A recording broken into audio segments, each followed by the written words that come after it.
السلام علیکم۔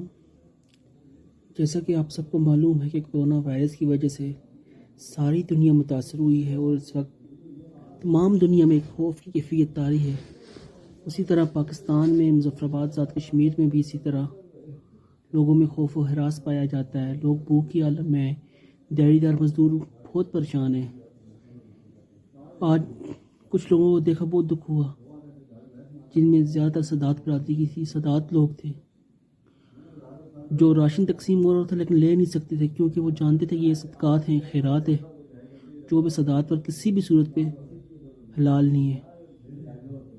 لہٰذا میں اپنے تمام سادات برادری کے صاحب ثروت لوگوں سے اپیل کرتا ہوں کہ جس قدر ممکن ہو سکے مظفر آباد ذات کشمیر میں بسنے والے غریب دیہڑی دار مزدور سادات برادری کی مدد کریں، ان کی دعائیں لیں۔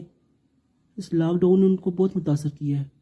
ان کے جڑے لوگ، ان کے بچے، بیوی، بہن بھائی، سب ان سے کئی امیدیں لے کے بیٹھے ہوں گے، لیکن وہ کچھ نہیں کر سکتے۔ لہٰذا آپ سب سے میری التماس ہے، بالخصوص سادات بھائیوں سے، کہ جس حد تک ممکن ہو سکے ان لوگوں کی مدد کریں۔ میرا فون نمبر ہے 0346 6723 441۔ مولا آپ سب کا حامی و ناصر ہو۔ والسلام۔